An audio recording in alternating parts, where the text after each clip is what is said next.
All right, guys, so we're back. We're going to go over a week of programming that Coach Steph did for us. This was back in November. November 2nd through the 6th is the week that she programmed for. So we're going to take it day by day, kind of what the goals were for the week, and then I'm going to kind of give my thoughts in terms of things that I like, things that I love that this programming brought out and exposed a lot of people to.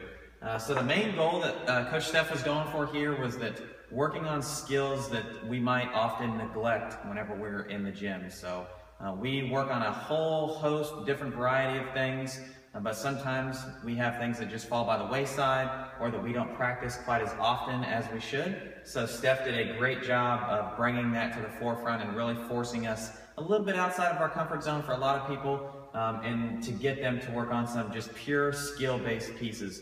And when we talk about just skill-based things, just to kind of define this for you guys, what we're referring to is like stuff that requires a lot of coordination, a lot of agility, not necessarily strength or power development or things like that, but things that you really need just a lot of pure practice with repetition to kind of ingrain that into your central nervous system. So starting off on Monday, kicking it off with just a great kipping practice day. It was a little EMOM piece that we were doing. Just depending upon your skill level, we had different options, whether you're just doing hollow and arch kips on the bar, if you were practicing just chin over the bar pull-ups, keeping everything nice and tight and straight, and then for folks that could do chest to bar, they were encouraged to do that as well.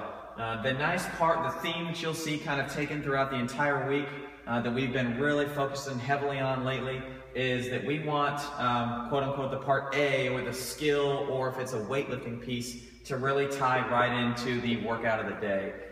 So you can see the workout here was for time, 50 pull-ups, 50 box jumps, and then 50 toes to bar. So we did a lot of practice with the hollow and arch here in the skill piece, and then it directly translates into 2 of the 3 movements that were in the workout of the day. So really testing your efficiency with the kip in the pull-up and the toes to bar variation. Really great combination there. Great numbers. A lot of times we just have things broken up and you go through as many rounds as you can. This is a good way psychologically to get a lot of people kind of over this barrier of doing 10 or 15 or 20 reps. So when you look up here and it's just 50, you got to get through 50 of one thing before you can move to 50 of another. Great workout. Tuesday, front rack walking lunges. You guys have seen a lot of this lately. We are big fans of this movement. It's really, really taxing on the midline. But what we love about it is that what a lot of people find after we do a lot of lunges, especially heavier lunges like this, is that their glutes are sore, their butts, they're really, really sore. And so what I really try to drive home to people is that if you are getting sore in your glutes from walking lunges, but you're not whenever we do heavy squatting, front, back squat especially, chances are you're really not driving through your backside as much as you should. So lunges really force that out of you guys.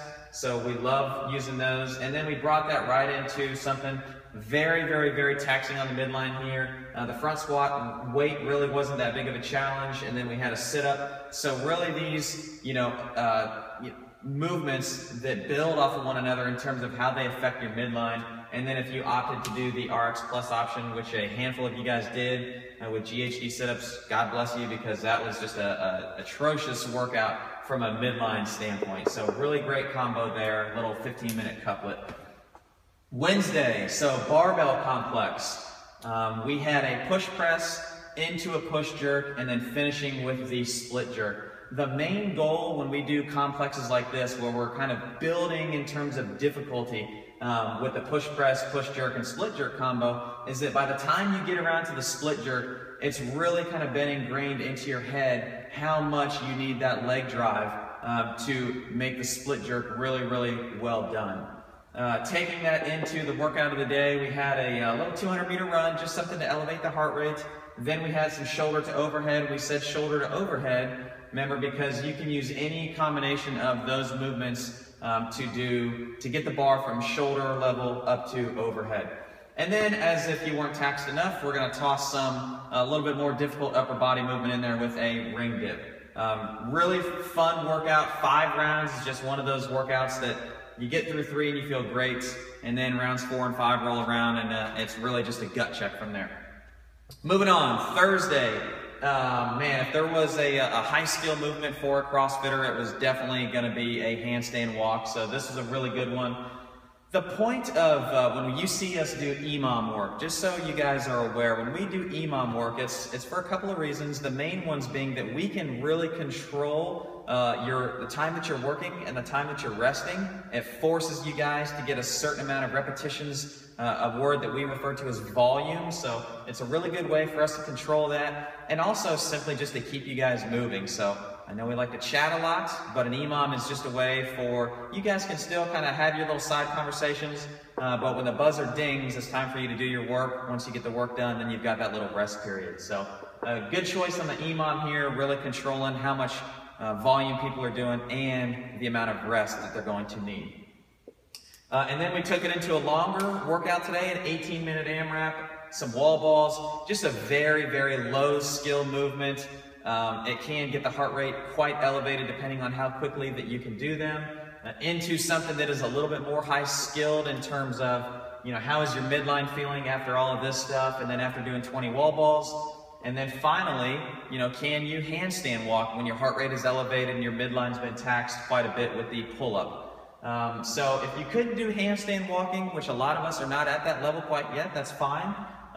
The scaled variation that we had was shoulder touches. So just momentarily getting you guys used to supporting your body weight or a portion of your body weight for just that split second. Every time you lift, touch the shoulder, lift, touch the shoulder. That's a good stepping stone from shoulder touch into eventually doing handstand walks. And then Friday, of course, you guys know we're big fans of the barbell, so we finished it off with some barbell cycling. The point of the barbell cycling, honestly, guys, is really just to test your technique, under a time constraint. Not that we're putting a clock to it, but when we're saying we want you to cycle through it, it's how does your technique hold up once we speed things up just a little bit. So we talk about increasing intensity. That can be done not just by adding more repetition or more weight or load to something, but also asking you to speed up how fast you do a particular movement, in this case, a hang snatch. So we really controlled it here. We said we were going to do 5 total sets, and we're going to start at 50% of your 1 rep max, and then the goal was to add load every time. By the time you get around to that 5th set, it was to be at the heaviest weight that you could handle for 3.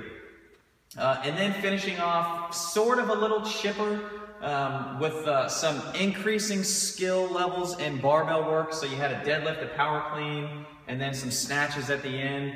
And then a fun little movement that really gets people by surprise a lot of times, the kettlebell plank touch. So we started off deadlift, very, very light, tax the midline with the plank touch. Power clean, relatively light for most folks, tax the midline again, and then finally your heart rate is elevated, your midline has really been taxed. How well can you snatch a barbell after all of that? So that was a really good test of just pure skill at the end there, because a lot of people flew through the opening, 4 or 5 things you had to do, and then really got hung up there at the snatches. So very well designed workout, and then, as if we didn't crush you enough, we're gonna go ahead and finish it off with those plank touches. Overall, very, very well designed week. Some of the highlights that I loved about it, like I said earlier, is that we had the skill or the weightlifting piece tie in directly to the workout of the day that we're doing.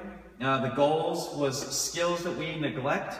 And then something else, I don't know if you guys ever give any thought to, is that there's 2 really main types of workouts that we do from a conditioning standpoint. You've got your AMRAP, where we control how long you guys are going to be working for.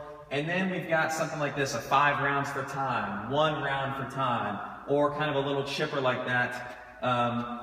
Depending on how long you've been doing CrossFit is really going to almost guarantee which workout you're more fond of. So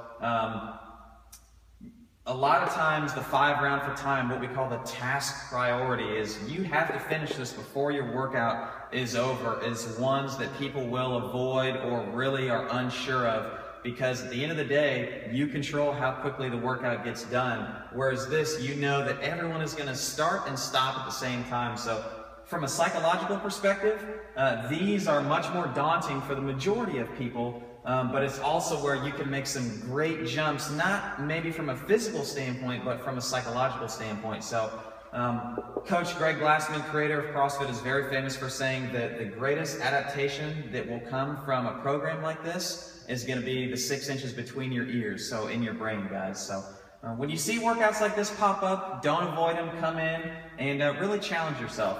So if you've got questions, post them to the comments, and keep it coming.